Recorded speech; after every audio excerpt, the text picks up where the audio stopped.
Pergi ke alun-alun Depok, pulangnya beli tales.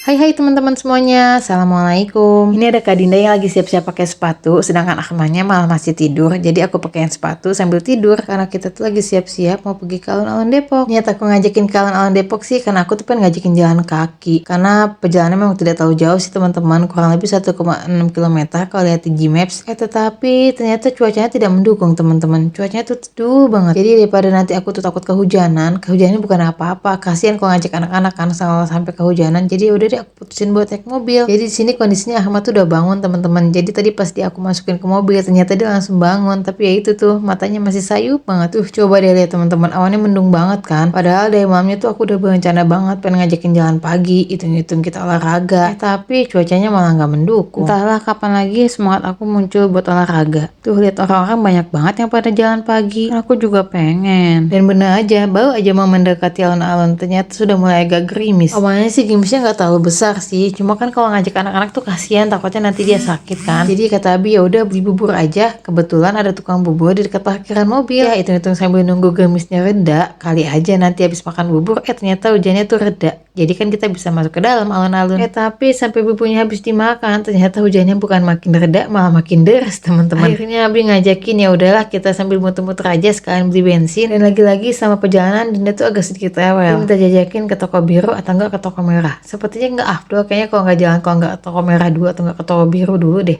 Akhirnya kita beli bensin sekalian ada toko birunya. Di sini aku tuh dibeliin susu, Akma juga sama dibeliin susu UHT. Terus Dinda beli sosis, beli ciki. Setelah itu kita lanjut jalan lagi dan tujuan tuh masih bingung mau kemana. Aku sempat ngajakin Abi, gimana kalau kita ke Bogor, ke alun-alun kota Bogornya. Kali aja pas sampai sana ternyata udah nggak hujan. Tapi aku jadi kepikiran lagi, takut Abi tuh kasihan, kecapean. Soalnya malamnya tuh kan Abi baru pulang abis dari rumah abangnya. Jadi ya udah aku putusin aja buat pergi ke Danau Dora. Kalau ada yang nanya, kok namanya lucu banget sih Danau Dora? Aku juga nggak tahu kenapa dinamanya itu Danau Dora. Nah, aku tuh udah lama banget gak kesana. Ya ada kali 10 tahunan lebih. Jadi aku tuh pengen tahu aja sekarang kondisinya tuh kayak gimana ya. Pas aku coba sampai lokasi, ternyata tuh jalan utamanya itu udah ditutup. Udah beda jalur lagi kata pas satpamnya. Akhirnya aku coba ikutin alur yang dikasih sama pas satpam. Tapi ternyata jauh banget kok nggak nyampe-nyampe kataku. Jadi danaunya itu ada di daerah Cibinong, Kabupaten Bogor ya teman-teman. Dan danaunya juga masuk kawasan Daya Lipi atau pusat penelitian gitu. Tapi karena berhubung jalan yang aku tempuh tuh kayaknya jauh banget nggak nyampe-nyampe. Jadi akhirnya aku mutusin buat pulang aja deh. Soalnya dulu tuh nggak jauh tempatnya dari pintu masuk yang tadi udah aku lewatin. Tapi karena ini kita dialihin dari pintu masuknya yang lain, jadi aku bingung. Ya udahlah kapan-kapan aku coba kesini lagi biar nggak penasaran. Ternyata pas pulang ada tukang tales. Jadi ya udah aku mutusin buat beli tales aja. Karena kebetulan yang pas waktu itu kita berenang, bapakku tuh pengen beli tales. Cuma nggak sempet mampir karena kondisinya tuh hujan. Jadi sekarang aku mau beli tales deh buat dia.